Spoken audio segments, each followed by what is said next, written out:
Say hello. This is Soka's debut vlog. She will like to make noises while I am recording this video, so I apologize in advance. Today we are going to be doing an absolutely unhinged recap of the entire plot of Throne of Glass Book 1. I do plan to go through the rest of the series, so absolutely subscribe and hang around if you want to see recaps of all of these books. So this video is already going to be astronomically long, so I'm just gonna get started. I am not going to be spoiling any other books. This is all going to be about this one. I may point you towards some details that will be important to know in some of the upcoming books in the series, but I will not be spoiling anything else in the book series. And with that, let's just begin. I'm horrified. We start with a girl named Celaena Sardothian. She is in a prison camp called Endovier, where she's working in the salt mines. We find out off the bat, like in the first page, that she's the most notorious assassin in Adarlan. Adarlan is where most of this is going to be taking place. Also, I'm going to insert this here. There are so many different pronunciation arguments online. I'm going to pronounce things how I pronounce them. If you disagree with how I pronounce it, I am so sorry. So we find out in the very first paragraph that this Celaena chick is not someone that you want to mess with. Not just because she's the most notorious assassin, but she literally has 6+ additional guards on her than any other prisoner in this salt mine prison camp. Things get interesting though, because she's actually being escorted somewhere by a different person who is not a guard. He is a cloaked figure, and she ends up overhearing that his name is Chaol Westfall, and he is captain of the Royal Guard. This actually really makes her tense, but we don't know why yet. We'll figure out in just a minute. So this cloaked guy and his posse of guards are taking her somewhere. She has no clue where. And all this girl can think about is how she's basically going to outsmart him and unalive all of these people and get out of Dodge. She also gives us some insight into some of the prisoners that are in Endovier. It is full of criminals, poor people, and foreigners, mostly from a country called Eelway, and it is one of the only countries left that is giving Adarlan any pushback. We'll learn more about the politics in a second, but those are two countries that you really need to know, especially in this book. Adarlan, which is where most of this book is going to take place, and Eelway, which is basically just a thorn in Adarlan's side. And the other people that you'll find in this prison are people who have been accused of practicing magic. Sounds a lot like Merlin, if you've ever seen that show. Kind of the idea. So this is especially interesting because off the bat, Celaena tells us that she used to have magic, but then magic entirely disappeared from the Adarlan kingdom. Like, just disappeared. No one knows why. It just went away. And if you're curious, keep that curiosity, because Sarah J. Maas is not going to tell you why. You have to really stick around to figure that one out. Anyway, so on Celaena and Cole's very, very long walk, she's basically come to the conclusion that she's going to be executed for all of her assassin-related crimes until they finally get to their destination. And she sees a room full of guards, and they're like the royal guards. These are the best of the best. And then she finally notices him, the Prince of Adarlan, right there. One of my favorite characters in this entire series. Anyways, so at this point, Chaol has taken off his hood, and she's like, somebody grab me a glass of water because he's actually kind of cute. Also, I think the art speaks for itself. So off the bat, homegirl's ready to just cause some drama. She refuses to bow. So everyone comes in and bows to the prince, and then she refuses to bow. Then this super frustrating, annoying guy that you will very quickly learn to hate if this situation doesn't make you hate him already, he literally like kapows her to the ground, like to force her to bow. But then Prince Dorian is like, dude, that kind of defeats the purpose. You're supposed to bow out of respect, and she clearly doesn't respect me, so she doesn't actually have to bow. Good answer. Let me just say right now, I cannot say his last name. Prince Dorian Haviliard. I've always said Haviliard. Haviliard? I say it differently every single time, realistically. And then from the mouth of our girl Celaena, princes are not supposed to be handsome. They're sniveling, stupid, repulsive creatures. This one, how unfair of him to be royal and beautiful. Could not have said it better myself. So now this next part, I feel like a lot of people really glaze over, but I would challenge you to really pay attention to this. It feels like a really random time for them to do this in the story, but we're gonna learn about her eyes. One might think her eyes blue or gray, perhaps even green. Up close though, these wearing hues were offset by the brilliant ring of gold around her pupils. And basically we just learned that she's a very stunning girl, and she knows it. So if Celaena didn't already seem tough enough to you based off just her demeanor and the sheer audacity of them to like triple her guardage, Dorian reveals that she has actually been slaving away in this prison camp for a whole year. This is especially wild because the life expectancy at this prison camp is 1 month. People literally work to death within a month of being sent to this prison camp, and she has lived there for a year. And this part's really sad, but we also learn that 4 months into her captivity, she did try to run away, and in trying to run away, she killed 24 guards, and she got an inch within the wall before getting caught and brought back to the prison camp. The part about this that's really sad is that the King of Adarlan, aka Dorian's daddy, demanded that she not be killed. He wanted to draw out her pain as much as possible because the king hates Celaena, and we'll learn a little bit more about that later. She knew that the chances of getting killed because she escaped were very high. So it was basically her trying to get unalived because it was so unbearable. And that is very sad and heartbreaking, and I hate that part. The prince asks if she has any scars, and she's like, dude, I've lived in a prison camp for a year. Of course I have scars. So they have her turn around. Turns out she has a bunch of scars on her back, but she mostly has like these 3 really huge scars on her back. And Dorian's all like, oh, that's fine. The dresses are gonna cover them up. The dresses? Turns out the prince came to see her because he has a special proposition in mind. Chapter 3. Dorian dismisses all of the guards from this room, so it is just him, Chaol, and Celaena. So here's the proposition. He needs a champion. Not necessarily him exactly, but his dad, the king, needs a champion. Basically an assassin to do all of his dirty work behind the scenes so he can keep his hands clean. Dorian tells Celaena that if she serves the king, this horrible, horrible man, you'll find out, in this capacity for 6 years, he will completely erase her sentence and she can live a free life. Now, let me take a minute to explain to you, this is a very corrupt king. Like, he really sucks. He goes against everything Celaena believes in, and although she's an assassin, you will find that she actually does have like a really strong like moral compass. Despite being an assassin, that's kind of hard to explain, but you'll get to know it over the books. You'll get to understand it. Here's kind of the issue. Celaena wants her freedom, but in order to get this freedom, she has to serve one of the most corrupt kings in existence. And also, he's committed like every war crime in the book, and she would quite literally be doing that for him now. So she's thinking about it and she's weighing the odds, and then Dorian's like, oh, but here's the thing, you're not actually being offered the job.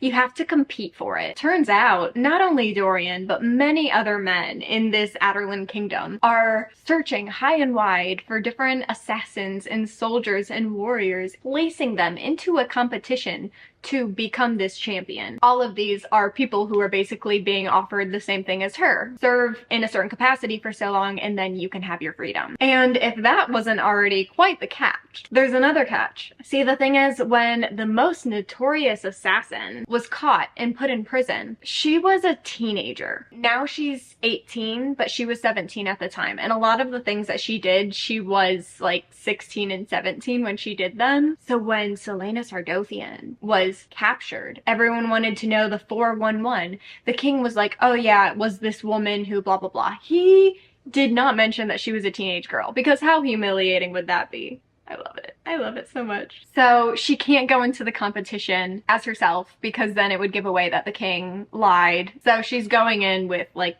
an alias, basically. They negotiate a little bit because Celaena's not going to just accept this, and she basically negotiates down to 4 years. She's confident. She's like, clearly I'm going to win this. I'll do your competition, but only if I get released in 4 years instead of 6. And she can tell that the prince like really, really wants her to be his champion, so naturally he agrees. Chapter 4. Celaena is getting bathed and she's getting sleep in a real bed for the first night in a year. She also has her chains removed for the first time in a year, and it's so sad because she like feels like she's missing a limb because she's so used to just having them on her person. She also looks at herself in the mirror for the first time in a year. Honestly, this chapter is so unnecessarily emotional for me, especially rereading it. But she's basically been starved for a year and she has skin and bones, and she's like, okay, I still have the brain and the personality of the most notorious assassin in the world, but I definitely am out of shape and I don't have the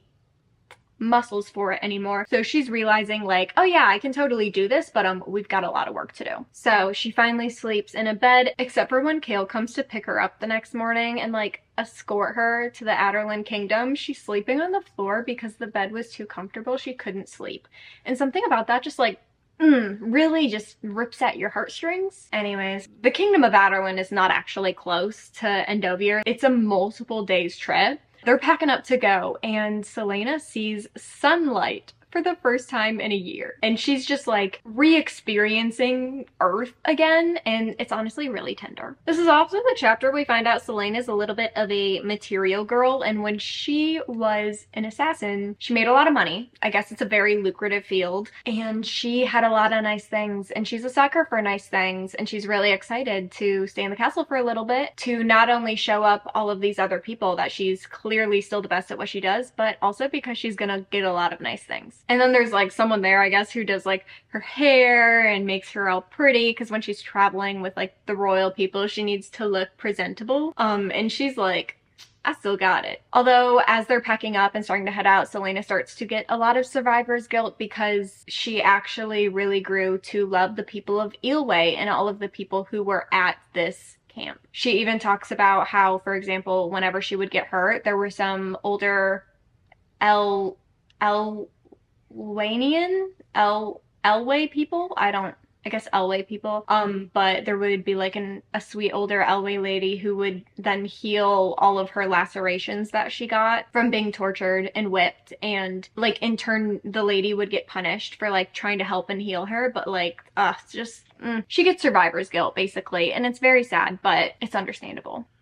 Another thing we find out is that Celaena is a dog person. Not relevant right now, but it's going to be relevant like halfway through the book, so might as well just tell you now. So Celaena, Cole, and Dorian hit the road officially. Celaena is put back in shackles by Chaol, which low-key makes sense because they barely hit the road and she's already fantasizing of all the different ways that she could murder them all and escape on their way to the kingdom, so that's fun. And through some snotty comedic banter, we find out officially that Celaena is 18, like I said earlier, but then we also find out that Chaol is 22, which is very young for being captain of the guard. This is also where we find out that Chaol is technically a lord, but he doesn't like to talk about it and it's a very sensitive topic. So naturally, Celaena decides to just pester him about it for like half a day's ride. So then they stop for lunch, I guess, in like Oakwald Forest. And this forest has like a bunch of creepy lore from like a long forgotten and abandoned witch kingdom used to live in the woods or like hide and lurk around in the woods. And then Celaena also uses that time to let them all know like, oh yeah, I've come face to face with one before and I killed her. She's scary. Like, I love her, but she is scary. Anyway, so on their lunch, Celaena's just observing her surroundings, and she notices a couple things. Prince Dorian is super tense around Duke Perrington. Remember, Duke Perrington's the one who, like, kind of kapowed her down to, like, force her to bow? Very clearly off the bat, we know that Dorian just does not like Duke Perrington, but he is around. And the forest was different, or at least this specific area of the forest is different. Now here I'm going to introduce Celaena Truth Bombs. Randomly throughout chapters in her like inner dialogue, she just like drops some like huge facts about just who she is as a person and some backstory. So Celaena was found frozen almost to death at a river outside of Terrasen. Terrasen was another kingdom that Adarlan squashed in the king's conquest to just like conquer the world. So she was found in this frozen river, almost dead, by a man named Arobin Hommel. Arobin was the owner of the Assassin's Keep, which is basically just like Hogwarts for assassins. Like, he pulls in a bunch of young people, teaches them the brutal art of assassins, gives them clients and jobs, and then in turn takes a lot of the money that they make from those assassination jobs to basically pay off all the training he's done for them. It's like a whole system, I guess. He's literally started like this assassin school that's obviously super low-key and like secret, but everyone knows it exists. Everyone knows who he is, but no one knows like where he's at or what's going on. He also has like so many important people wrapped around his finger that no one really can do anything about it either. But that's all stuff we'll get into another day. So when he found her, he brought her to the Assassin's Keep and basically turned her into a lethal weapon. And he pretty much made her into the assassin that she was. Except for the morals part, he didn't really have a lot of those. but she did for reasons to be discussed in Assassin's Blade. Basically, she talks about how pretty much since she was found at the river, she's never gone back to Terrasen. I mean, the kingdom doesn't really exist anymore. It was conquered by the king of Adarlan, which is sad. Anywho, so while we're sitting down and enjoying our lunch, all the nobility and the guards also start to pick up that the forest around them is kind of different. It's kind of spooking them all out a little bit. And luckily for them, our girl Celaena was there to educate them and tell them that this was Brannon's forest. And it used to be full of fae and magic. That is until magic disappeared mysteriously. Keep that curiosity. But what we do know about all this, I guess, is that the king does consider magic extremely evil. That also kind of explains why a lot of people who were accused of practicing magic, even though magic wasn't even in existence anymore, they're sent to these prison camps. And then we also find out that this evil king, Adarlan, as if he wasn't already pleasant enough, his main objective in life is not only to eliminate magic all over the world, but to also colonize the world. What a great guy. What a pleasant dude. And then Celaena drops another truth bomb on us. Before magic disappeared, Celaena had magic. We don't know what that magic is. We just know that she had it, but then when magic disappeared, she just lost that part of herself. But of course, she's only shared that with the readers and like her thoughts, but she hasn't told anyone. So they stop and set up camp for the night. There's kind of like this weird thing, and it's honestly kind of hard to describe, but for some reason she just knows that there's like little fairies around, and there was even like little tiny fairy footprints and all of that like outside of her tent, and she doesn't want any of the guards of this evil king who basically hates magic to know, because she's like, what if they do something about it? So she like hides the evidence that the fairies were there, but she's looking out for her little magic folk, and I love it. Chapter 6. Here's what's insane. We find out that it is 2 weeks later. It took them 2 weeks of daily travel to get all the way back to the kingdom of Adarlan. Like that's not really relevant to the story, but for some reason that just really baffles me, and something about that just really bothers me for no reason. So on the final stretch, Chaol and Celaena are talking, and you'll just learn off the bat that whenever they do talk, like it's always bickering. Like Chaol has some sort of righteous superiority over her because he's a man of morals and he fights for the king, and she's an assassin. He just starts asking her about like when she got caught basically and brought to Endovier about a year ago, and she actually reveals that she has no idea who turned her in. She doesn't know what went wrong, how she got to the salt mines. Obviously, like, she knows what went wrong, but she doesn't know how she ended up in prison. But basically, a job went very wrong, and we're gonna learn all about that job in Assassin's Blade. But for now, you don't know what the job is, and honestly, it's for the best. It will have more of an emotional impact on you later if you read Assassin's Blade later. And honestly, I'm not gonna go way too deep into why you shouldn't read Assassin's Blade first. If you really want to know why, watch this video. I give all the reasons why I think you should not read Assassin's Blade first, so just go watch that if you want to hear more, because I'm not going to talk about that here. So I guess Chaol decides it's a really great time to start asking Celaena about how traumatic life was in the salt mines. Great conversation starter, I guess. And she shares a bunch of the gory details, and then he starts feeling sympathetic and bad for her. Wow, human emotion. Good morning.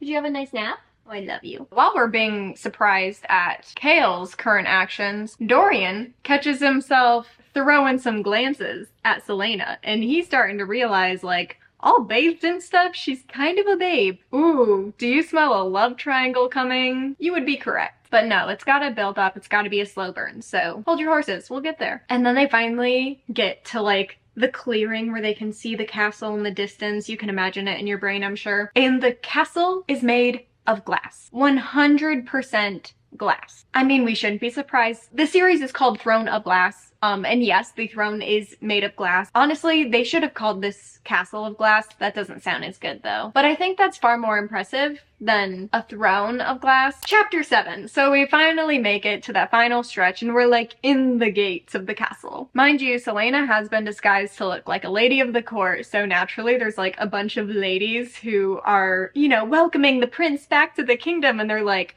who's she? This is also where we find out that Dorian's a little bit of a heartbreaker, and he's got a lot of fans with the ladies, so the jealousy is very, very high currently. And now for another Celaena truth bomb. I guess in the distance she sees a bunch of slaves like working at the docks as they're walking into the castle, and she's getting her survivor's guilt again. But then she makes like this comment in her inner monologue about how she saved 200 slaves from the pirate king. Don't worry about it, we'll get there with Assassin's Blade. But we're getting little hints of like, oh, you may be an assassin, like you unalive people for money. Like that's not exactly a noble thing, but we're finding that she actually does have some really strong morals. So it makes you start to wonder like, okay, there's a lot of like oxymorons going on right now. Is that the word? There's a lot of irony going on right now. We'll stick to that one because I know what that means. There's a lot of irony going on right now, and it makes you want to get to know her a little bit more. Like, how can both these things be true? So they're going up to the stone castle, and it's starting to make Celaena a little queasy because she's like, absolutely not. I'm not staying in something where literally if one like tiny like square foot section of that gets shattered, like that whole thing is coming down. So thankfully there is a stone castle off to the side, and she's going to be staying in the stone castle. So in case you were worried. We also find out that the competition starts tomorrow, so she has quite literally no time to prepare. Like, she's fresh out the salt mines, fresh out of a prison camp, and she's gotta like be performing at peak performance tomorrow. So of course the first thing she does is brainstorm all the ways that she could escape. But apparently Cole's already had her entire room surrounded with guards. Even like there's like a balcony out of her rooms, and there's even guards with like crossbows at the bottom of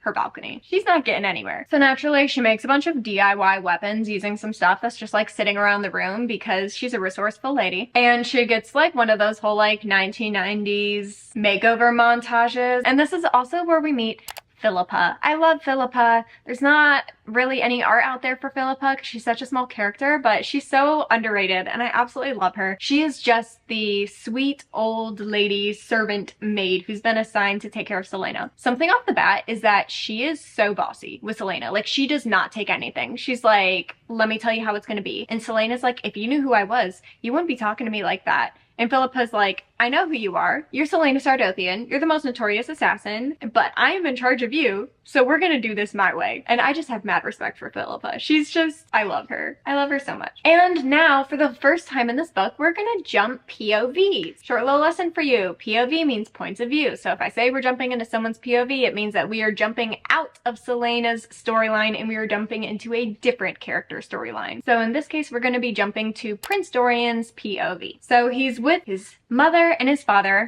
aka the king and queen, and his dad is ticked off because apparently he did not get daddy's permission to go get Celaena Sardothian, and his father hates Celaena Sardothian. And he takes the time to be like, oh, well, there's so many good champions like Cain, and you'll learn who Cain is in a second and you'll hate him too. You've just sentenced her to die. Whatever. So we find out that Cain is Duke Perrington's champion. So the really annoying guy who kapow, bow to the prince. That guy who literally no one likes. Yeah, he has a champion in this little competition, and that champion's name is Cain. And apparently Cain seems to be the most promising winner because he's some super jack dude from the Fang Mountains, and he's a warrior and whatever. So then I guess his mother decides to change the conversation. She's like, you should consider marrying a lady, because what else do queens talk about with their sons, I guess. And I don't know why that's relevant or why I even shared that, but I guess it happens in the chapter. Because Dorian just goes straight back at his dad and is basically like, I think that your plans to colonize all of the eastern countries is a really bad idea. His dad is like,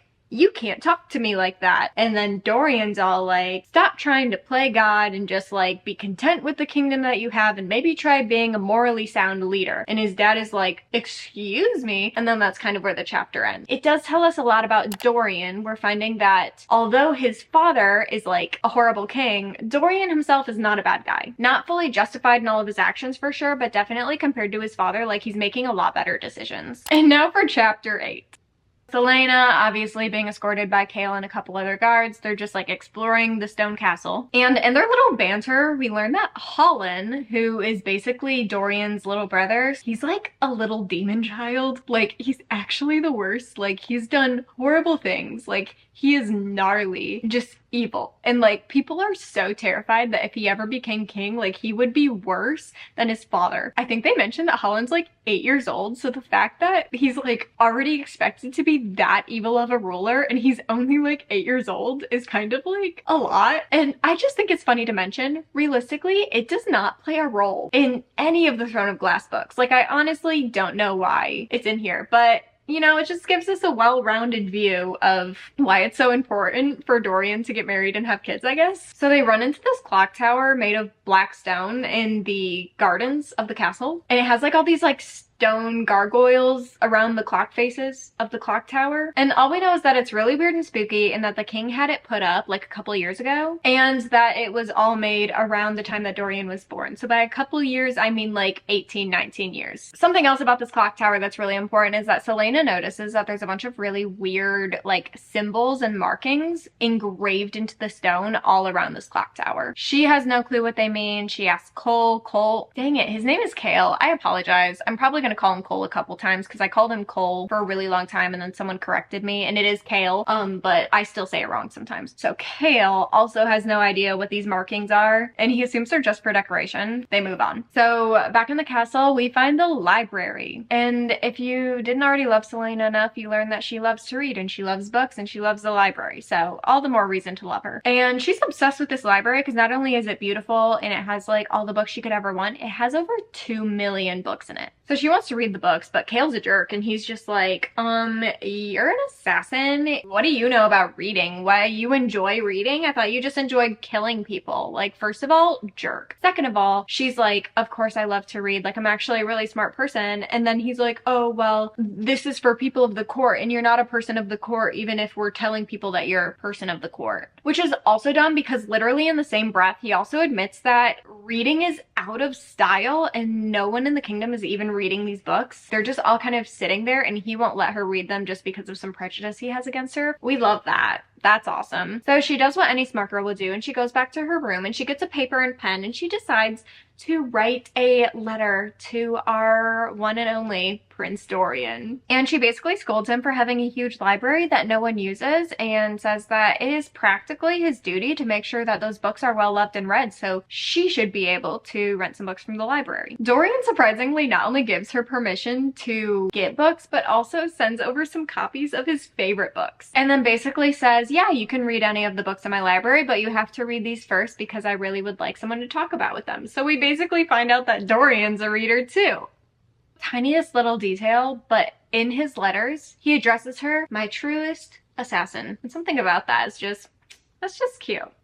So naturally, she reads really late into the night and then wakes up the next morning at noon. I will remind you that it's the first day of the competition and she stayed up late to read and slept in like a crazy amount. So then she decides to like go out on the balcony, I guess, while like Philippa's preparing a bath for her to like get her ready for the day. And she overhears some ladies of the court and they're just like gossiping or whatever.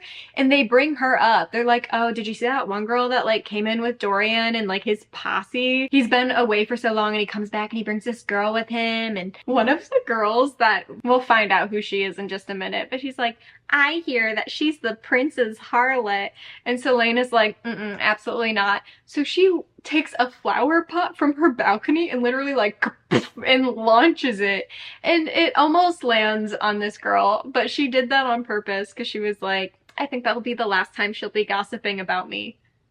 Girl, I mean, that's one way to handle your problems. Not the way I would have handled it, but Chapter 9. Celaena gets all dressed up to explore the castle and basically figure out what she needs to know about the competition that's literally starting that day. And Philippa is helping her get ready and basically just informs her, like, I don't know if you know this, but no one knows about this competition. It's actually super hush-hush because obviously the king doesn't want people to know that he's hiring an assassin, but there are literally people in the court who don't even know that a competition's happening. And then Chaol comes into the room ticked off and he's like, why are you wearing that? Because I guess she's like in this really cute frilly dress and everything. And she's like, I don't know, like I was just getting ready for the day, whatever, waiting to hear from you. And he was like, well, you need to go meet the king and all the other champions right now. So he's like panicking and he grabs her by the arm and he's just like, taken her there. But then something astronomical happens. He stops and he looks at her and he says, "You look rather pretty today."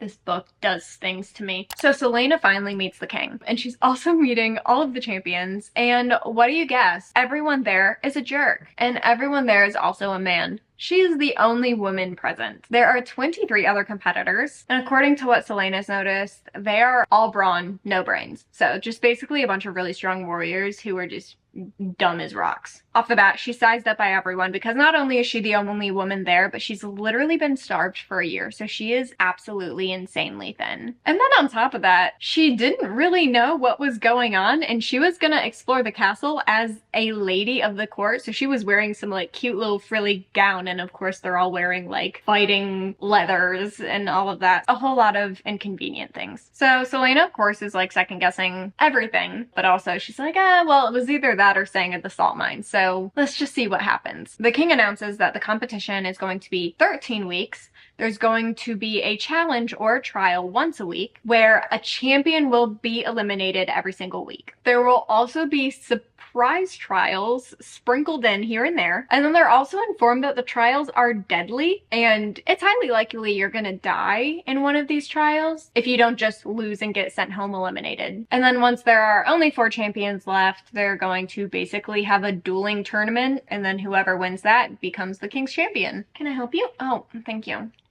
All right, whew. This is gonna be a long video. So not only will that person become the champion for 6 years, but we already know that Celaena's negotiated 4 years instead. And then they will be granted their freedom. And not only that, they're going to be apparently greatly compensated. Our material girl is gonna be getting her bag. So after that lovely meeting, which apparently that was it. Like there was no trial, it was just kind of meeting everyone. So she still has some time to like get back into shape and all that. They're not just gonna throw her into it like a starved twig. But they start walking back to her rooms and Dorian joins them. And Dorian informs her that her alias is going to be Lady Lillian Gardania, and she's a jewel thief. Celaena doesn't really like this, but something you're gonna learn really fast is that she has a lot of pride. So going from like the most notorious assassin, which she's like pretty proud of because she worked really hard to get that status, now she's just gonna be like a silly little jewel thief. And also all the competitors already don't take her seriously enough as it is, so the fact that she then has to have that alias like drives her absolutely insane. As they're going back into the rooms,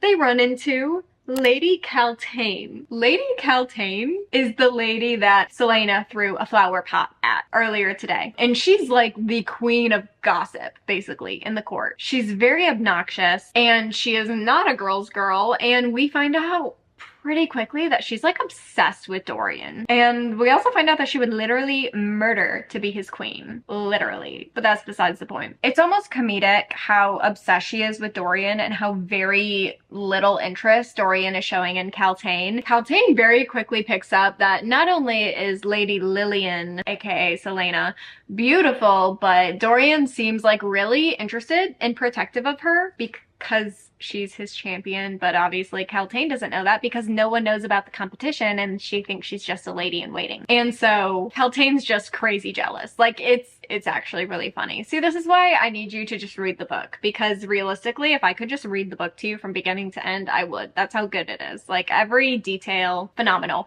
This whole interaction, peak comedy. So after a really tense conversation where Chaol's basically doing that thing where she's like complimenting the Lady Lillian, but low-key just trying to make her look bad in front of Dorian, they move on. They're just like, okay, bye. And then they keep walking. And then, plot twist, Chaol informs Celaena that Chaol is at the court, but she's technically been promised to another. The one and only Duke Perrington, the man we all hate. So even though she's making it her life mission to get Dorian to fall in love with her, she's low-key promised to like another guy. So that's complicated. Chapter 11, it's the next morning and I'm running out of battery, so we're gonna take a brief intermission. I'm back. Battery's all charged up, let's go. Chapter 11, next morning, Celaena gets a rude wake-up call from Chaol. What else did we expect? And he's like, hey, by the way, first trials right now, let's go. Cole sees all the books and he's like super mad off the bat because he was like, it's my job to protect the prince, and not only are you guys like obviously developing like some sort of friendship or relationship here,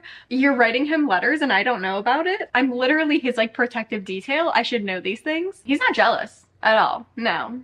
That's definitely not what this is.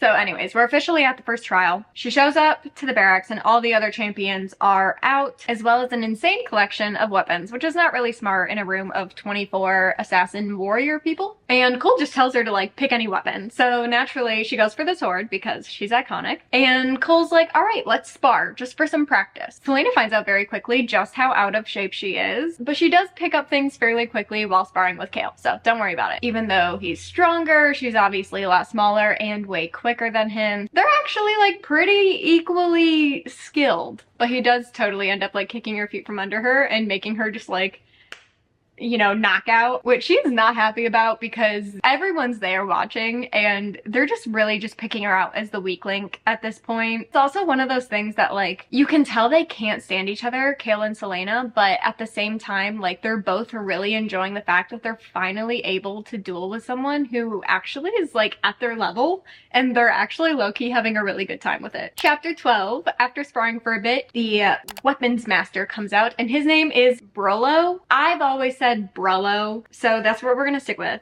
I've heard some people say Brullo. I don't like that. Brullo just kind of rolls off the mouth easier. Anyway, so he reveals that he, in addition to the king, are going to be making the final decisions. So like Brullo and the king are the guys that you really need to impress. So Brullo has all of the champions introduce themselves. And when it gets to Celaena, obviously it takes a little hit at her pride because after everyone's introduced themselves, she's like, oh my word, like if I was like, I'm Celaena Sardothian, half of these guys would lose their mind and drop out of the competition. But she has to be like, I'm Lady Lillian, and I'm a spoiled brat who, despite my family being like super rich, I decided to be a jewel thief for fun. And that's basically like the role they're having her play, and she hates it, but you know, she follows through and she does it. She introduces herself in that way. And obviously this is not helping with the whole weak link accusations, but Chaol does kind of like off to the side have like this whisper conversation with her, and he basically tells her like,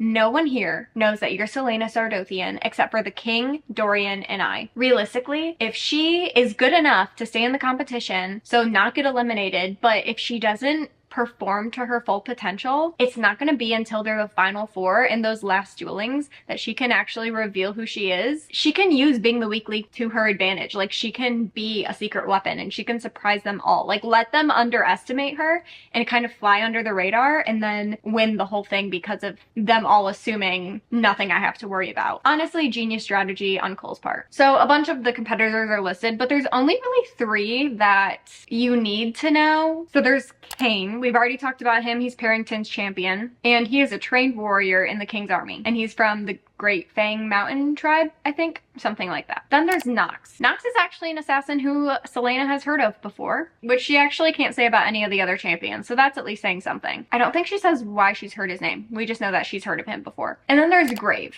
Grave is like, he's like that one guy from Tangled. Like, he's just like this huge beefy guy you don't mess with. He is also the only of all the 24 champions who is constantly in shackles and escorted by at least 5 prison guards at a time. So he is the brawniest, most brutal looking. This man is an absolute monster. Turns out the first challenge is they're just all gonna go for a run. Probably the easiest of all the trials that they ever do. It doesn't say how long of a run it is, but we know that they're running like a far distance, and whoever can't like run the whole thing, like if they have to stop or anything, like they're just automatically eliminated. So they're just gonna kind of like bulk eliminate the people who are out of shape. And let me remind you, Celaena is very out of shape. She runs this race and she remembers to stay in the middle. So she doesn't allow herself to fall back. She doesn't allow herself to lead. She makes sure to stay in the middle, and she is dying inside. But if our girl has anything, it's endurance. So naturally she finishes that race. She like throws up afterwards,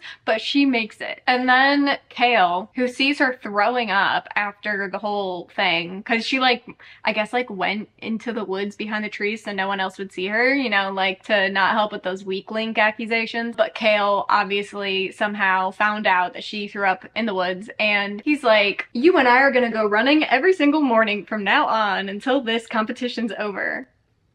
What a jerk. Chapter 13. Chaol and Celaena are eating dinner later that day. He's all like, you know, I like to read too. Okay, jealous much? I think we all like to read. So Selena and him go for a walk around the castle, and guess who they run into? The queen of gossip herself, Lady Calain. But she's actually with a woman that we have not met yet, and Selena immediately identifies her as an Eoway woman. Remember, that is the kingdom that is a thorn in Adarlan's side. A lot of the people in the prison camp were Eoway people. Yeah, this is a girl from Eoway. So not only is she an Eoway woman, but she is actually the Eoway princess. Now, here's the thing. I pronounce this name very different from everyone else only because I knew someone in my life with this name and they pronounced it very differently. They pronounced it Nehemia. I know everyone pronounces it Nehemia. I'm gonna say Nehemia for you guys, but if I say Nehemia a couple times, like, I apologize. Another Selena truth bomb.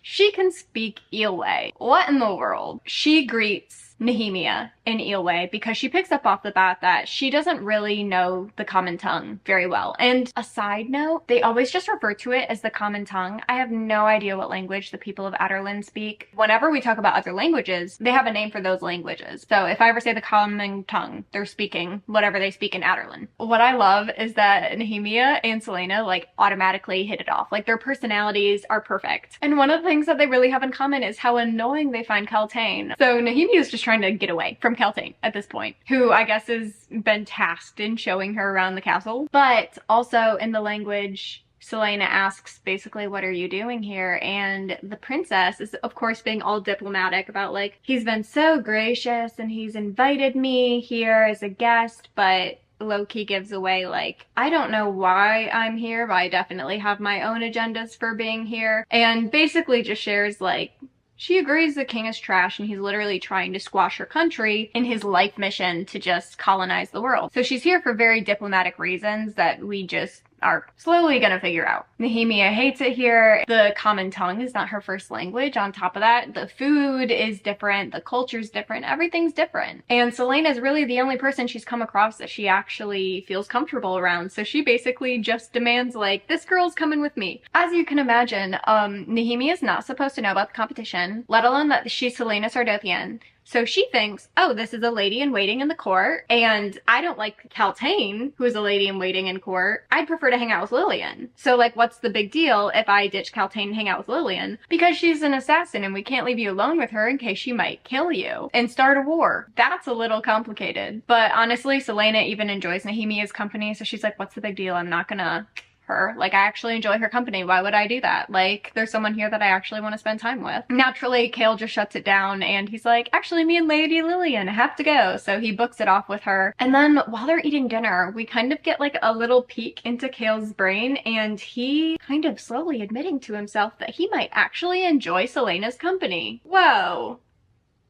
The horror. Honestly, Chaol's not a bad character. He's just so annoying in this book to me. Chapter 14, we are starting off with one of Chaol and Selena's morning runs. One of the many infamous morning runs in this book. So they're starting to train a lot in private so that she can actually fight to her full potential, but then they also spar a lot in public where she performs kind of at the middle level so that she's not too impressive, but she also doesn't seem worth eliminating. And in these public trainings, Brillo's constantly praising Chaol. Remember, he's Perrington's champion and the one that everyone thinks is gonna win, even the king. So Knox, one of the 3 champions I told you about, he ends up coming over to Selena, who he believes is Lady Lillian, when Chaol's not around, basically introduces himself, and they start talking, and Knox is like, hey, I don't know if you heard, but like one of the champions died. He was found murdered this morning. And not just like murdered, like brutally torn apart into ribbons. That's literally exactly the word used in the book, is torn into ribbons.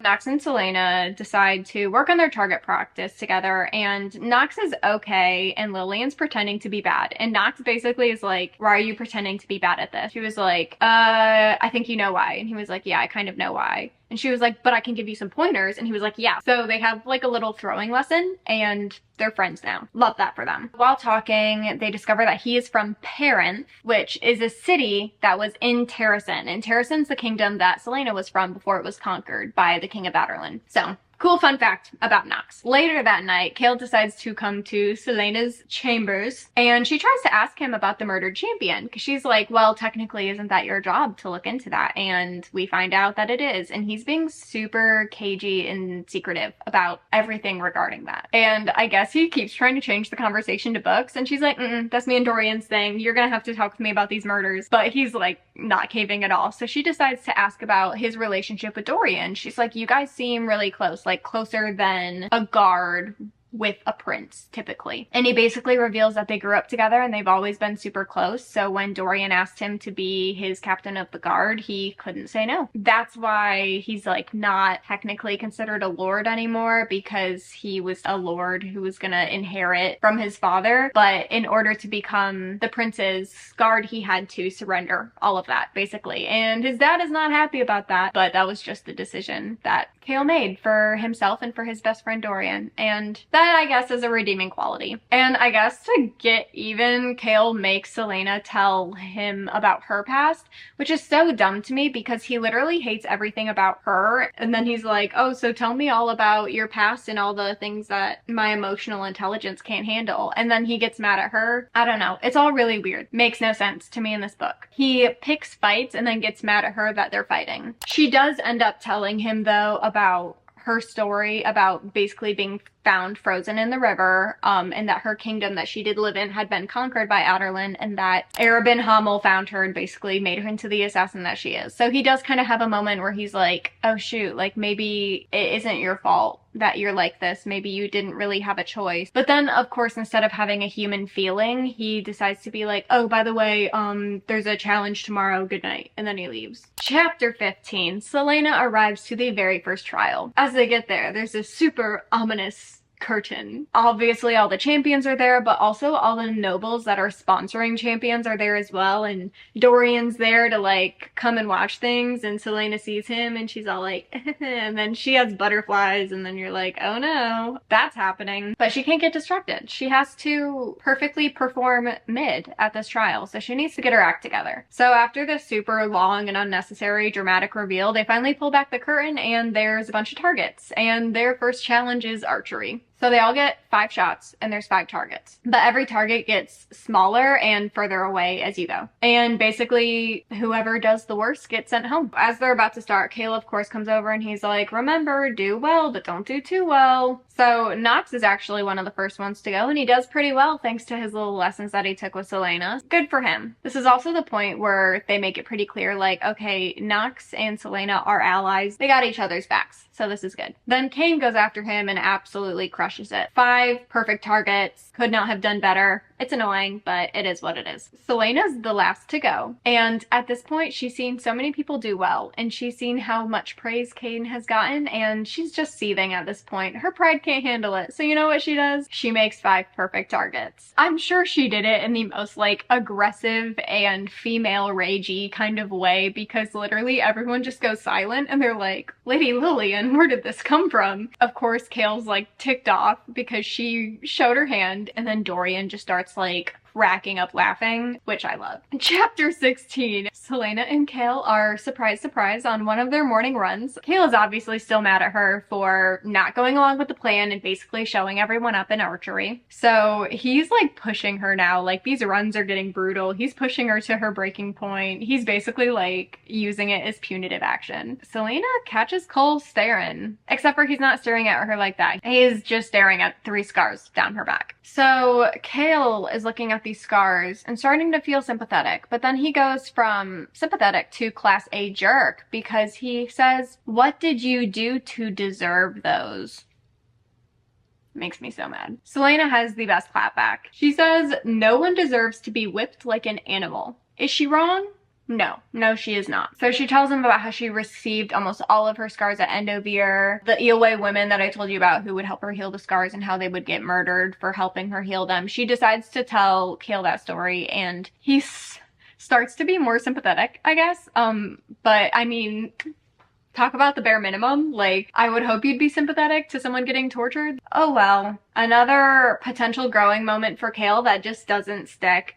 So we're just gonna flash forward to the next day. The champions are all in the barracks with Brillo, and I guess they're all receiving some sort of instruction and training. They do have like group trainings. One champion literally just like took one of the guards and went and threw him to the ground, unalived him on impact. He's like ready to go, but not even 0.5 seconds pass and a crossbow is just, and man's gone. So they learned very quickly that they weren't kidding when they said that if anyone even tried to escape or show any sort of violence, that they would be immediately. But this also kind of gets Celaena and Knox thinking when they're talking to each other. This man, like, he knew that was gonna happen. Like, they were warned ahead of time. So for this man to literally unalive this guard in such a public place, he wanted that end result, which kind of made Celaena and Knox wonder, like, are we horrible people for potentially slaving away for this king, this horrible man, and doing his dirty work for so many years for freedom? Like, would it be better to just die than to go through with this? Chapter 17, we are now jumping to Dorian's point of view. So he's in the throne room, tired out of his mind, just attending court, you know, princely things. And he's with his mother, who still has no idea about the competition. She wonders what everyone's doing all day, is absolutely oblivious to everything that's going on. Honestly, how they would keep something like that from her, I have absolutely no clue. I mean, it's none of my business, but either she never leaves her chambers in the throne room or she's just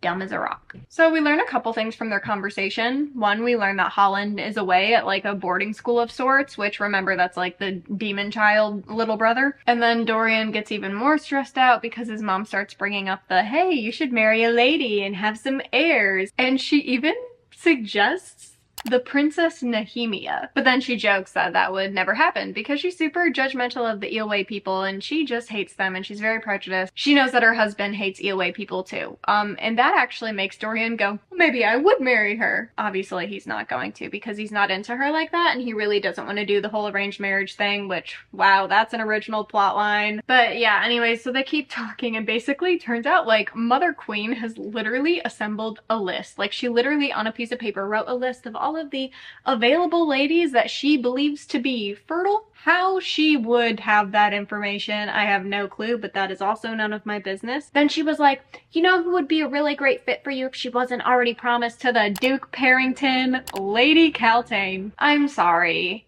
No. Dorian also agrees with me on that one. She's promised to someone else, so oh no. Poor him. He'll just have to settle for not having Calain. Dorian decides to get deep and open with his mother, which is honestly really cute, and it would be cute if she actually cared and was listening. But he basically shares with her that he does want to actually fall in love and experience love. He's like, I want to rule with someone that I love by my side. And his mother's like, yeah, sure, just look at the list I gave you. So super supportive and loving. He also goes into this really heartbreaking spiel about feeling so like different and lonely and set apart. She also doesn't care, so that's really sad. I know he's not a real person, but like the way that it's worded, it just makes you really feel for him. Remember how I said Dorian likes dogs? He's not just a dog person, it's actually a literal hobby of his to breed dogs, like hunting dogs, I guess. He's kind of sick and tired of hearing his mother tell him all about who he should and shouldn't marry, so he's like,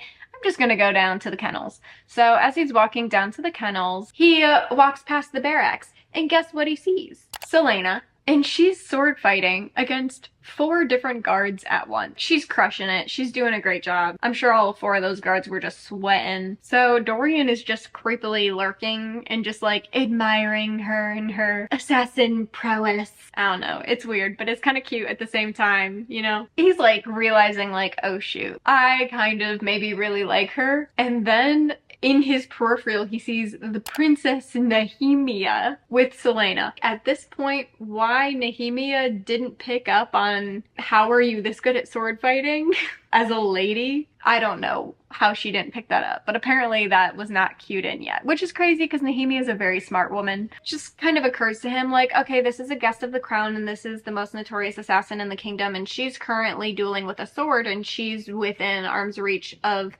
a person who, if she killed it, would totally start a war. So maybe I should put a stop to this. So he comes in, he's like, excuse me, where's Chaol? This should not be happening. And Nehemia's like, what's the big deal? Like, we're just kind of messing around. And he's like, I wish I could tell you what the big deal is, but I can't tell you what the big deal is. And Celaena's like, yeah, Dorian, what's the big deal? Even though she knows what the big deal is, but she's obviously having a really good time making him sweat. But yeah, there's a bunch of banter and it's actually really cute and I really enjoy it. And basically Nehemia is like, well, Dorian, why don't you just join us? And he's like, no, I shouldn't. But he low-key like really wants to be there and hanging out with them. So he decides to join them and, but let's switch to wooden swords. Smart. And he kind of chops it up to the fact that there's two like royal people there, and so it would be really bad if one of them got injured for whatever reason.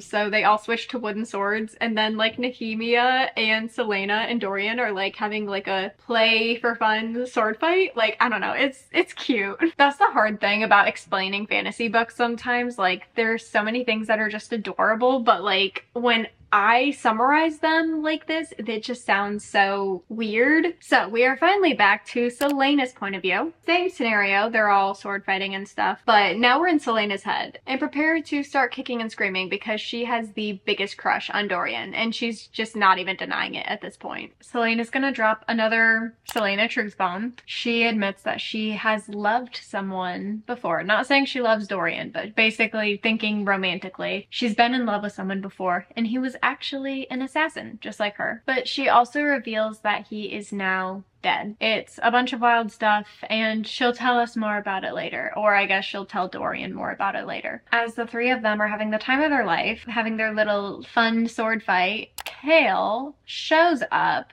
Total buzzkill. He basically, out of anger, just says a bunch of really dumb and stupid stuff that makes me really upset, and Celaena just straight up tells him that she hates him. In that moment, I think it was justified. I think sometimes they bicker unnecessarily, but I feel like this is one of those situations where he totally deserved it. And then she storms off to her rooms because he basically tells her, like, go to your room and think about what you did. Chapter 19. So I hope you're enjoying jumping POVs because we're about to jump to a whole new one. Welcome to Caltain's POV. So this takes place right after Dorian left court when he was on his way to the kennels. Obviously super bummed out because she's obsessed with him. Then Perrington walks in. Now remember, Perrington is like promised Caltain. It's not necessarily one of those betrothed situations, but I guess it's like a step before that, like courting or something. They're like officially dating in court standards. But we find out real quick that she hates his guts. Like, she is absolutely disgusted by him, and I don't blame her. Like, he does have really creepy behavior, if you catch my drift. He's also way older than her, and it's just really weird. And the only reason that she's in court and so close to Dorian is because of her situation with Perrington. Like, her family is well off, but they're not that well off. So she's kind of using her promised era with Perrington to get as close to Dorian as possible and try to get him to want to marry her, because if Dorian wanted to marry Caltain, that would be the only thing that got her out of a potential marriage with Perrington. Now, in this chapter, two really weird things keep occurring. Perrington is described as darkening, like his eyes, his face, like everything about him, like it darkens. Like, that word is used so stinking much. And the other thing, Caltain always has a headache. Like 24/7, she always has headaches. Now let me remind you, Caltain has no idea about the competition at all. But Perrington obviously does, because I mean, he's the one sponsoring Cain. So when Perrington comes up to Caltain and they're just kind of talking, and she decides that she wants to find out more about this lady Lillian to see if she can eliminate her from the equation, she decides to bring it up to Perrington and be like, oh, what do you know about the lady Lillian? I just met her, you know, I ran into her in the hallway and we chatted for a little bit. Now, mind you, I can only imagine what Perrington is thinking in this moment. Like, what do you mean you ran into her in the hallway? Remember, he was at the prison to pick her up. So he actually, in addition to Chaol and Dorian, knows that she's actually Celaena Sardothian and that she's an assassin in this competition. So he's kind of panicking because he has to try to find a way to explain this without telling her what's actually going on, because he's like, oh, she's not important. So she pulls the whole like, oh, well, I heard that her and Dorian may be having a thing, so maybe it's important that we do know who she is. And he just kind of looks at her and he loses it because he's like, obviously Prince Dorian does not have a thing for an assassin. Like, you clearly have this wrong. It's weird, it's awkward, because she's trying to get information and he can clearly tell she's trying to get information. She totally has the situation all wrong. It's just a really weird interaction in general. Next, we're jumping to a Chaol and Dorian POV, and they are sparring with each other and fighting, sword fighting with each other. Chaol thinks Dorian needs to stay away from Celaena, so he's all like, I think you should stay away from Celaena. And then Dorian's like, I think you should keep a better eye on her. Clearly, they're both upset for other reasons other than what they're pretending to be upset with each other about. Neither of them knows what to do about it. Of course, they changed the topic of conversation to the murder that happened. Chaol still has no idea who did it, but upon investigating the crime scene, found that all of the organs of the body were removed, like intentionally, which spices things up a little bit. Makes it a little more intentional and a little scary. So, chapter 20. Let's jump back to Celaena's point of view. So she's just vibing, reading in her room. Once she finishes one of her books, she just goes back to hating Chaol. And she gets really emotional about how much she hates Chaol, actually. And then she gets mad at herself for being so emotional about it in the first place. She wants to get her mind off of it, but she's already read all the books that she currently has, and it's late at night, so she can't go back to the library. And so she's just looking around her room. And mind you, at this point, they explain her room a little bit more and describe it more, and it's just like, oh my word, how big is this room actually? I feel like in my brain I imagine like a normal sized room, but this is like, it has a music room, it has a game room, it's like basically a mini house, but there's a pianoforte. She's hesitant to go play on it, I guess, but she's also very drawn to it, so she decides, you know, like maybe she should play it. And this is also where we get another Celaena truth bomb, and we find out that not only did she play the piano, but she was really good at it. Only thing is, she always played it for Arobin Hamel, so for her it's not like the most fond memories. And then on top of that, she associates playing the piano with the boy that she loved that we found out had died. And it's also here that we find out his name was Sam. She associates playing piano with him. So that's why it's so hard for her to play it, but for some reason she's very drawn to it. I mean, it's right there in her room. So she starts to play, and at first I guess it's rough, and then she's like gradually picking it up as she goes, and she's getting very into it, and she's playing a song that means a lot to her. And then she like hears a noise and turns around, and like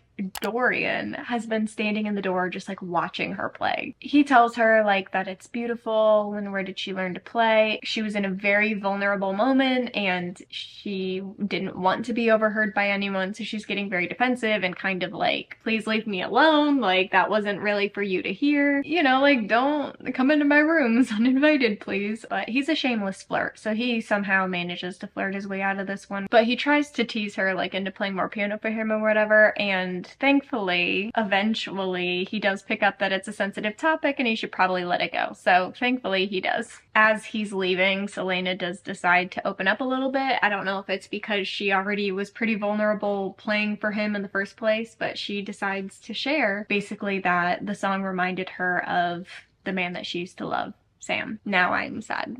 Chapter 21. This one kind of starts off with a jump scare. Celaena dangled from the stone wall of the castle, her legs trembling as she dug her tar-covered fingers and toes into the cracks between the giant blocks of the castle. Celaena is literally scaling the castle. The stone one, obviously, not the glass one. I don't think it would even be possible to scale the side of a glass castle. Pan out. All the other remaining champions are also scaling this castle, so this is the next trial. So she's currently like 70 feet up off the ground, and she has about like 30 feet left to go before she reaches this flag at the top of the stone castle, and it's pretty much a race to see who can grab the flag first. She took a harder way just so that none of the guys would basically try to sabotage her, but also because she wasn't trying to finish in first place, because according to Chaol, she still needs to be ending in the middle. So she's intentionally hovering like between 3rd and 5th place in this like race scaling up the side of the castle. And of course, Kane is in first place and he's like really close to getting it. One competitor falls to the ground and like gone. He's unavailable. She sees that and she's like, ah, can't fall or I'm gonna die. So then she continues to climb, and that's when She looks down and she sees her buddy Knox. He's a couple assassins below her, and she sees a little bit of a seam that she doesn't like. Chapter 22. Celaena looks down and Knox is getting teamed up on by a bunch of other champions, and they're just straight up trying to sabotage him and push him off so he's also gonna fall. Celaena is a super solid friend. She would literally take a bullet for you if bullets existed at this time. She decides to take a metaphorical bullet and practically jump down. Now, none of this makes sense to me in regards to physics, but somehow she jumps down and perfectly lands exactly where she needs to and is able to kapow the guys away from Knox and rescue Knox. Then she like pulls him down more, so they both get pulled down a crazy ton, and they're like away from the other people who are trying to sabotage them, but now they're at like the very back of the line. But I guess because the one person fell and died, her and Knox don't get eliminated because Kane ends up getting the flag and winning, and Knox and Celaena are still in the back. Celaena gets back to her rooms and the poor girl cannot catch a break. Chaol is on her tail, just like totally tearing her apart for her behavior, basically saying she almost risked everything, and she of course has no regrets because Knox is her friend. And Knox could have died. Chaol decides his only creative clapback is to make some annoying comments about how she totally cares about people's lives, you know, since she's an assassin and all. Low-hanging fruit, I guess. He leaves. So now Celaena is in the rooms hanging out with Philippa, and Philippa apparently, she knows all the gossip. Like, she hears everything. She's one of those ladies' maids who she hears everything, she retains it, and she's gonna give it right back to Celaena and let her know everything she knows. Apparently, the scaling the wall trial that we just did, one of the champions just didn't show up to that. Celaena was like, okay, that's really weird. Like, maybe he tried to escape last night or whatever. No, Philippa tells us that the champion that didn't show up to the trial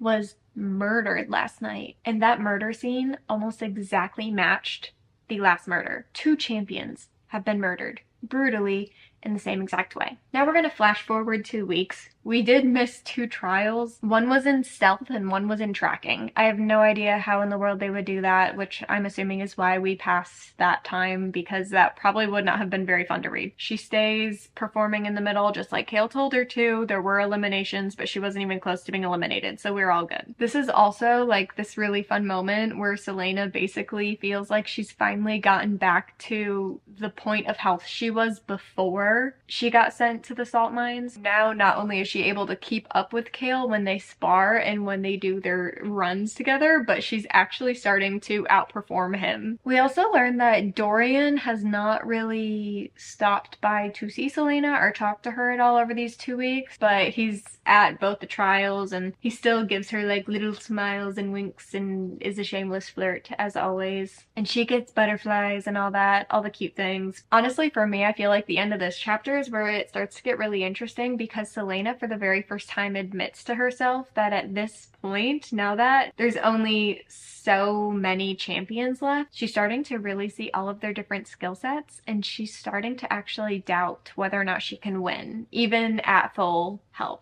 Now, chapter 23 is where this entire book just changes direction and it gets absolutely insane, but this video is getting very long, so this is going to be the end of part 1. I'll be posting part 2 next Monday, and we will start off with chapter 23.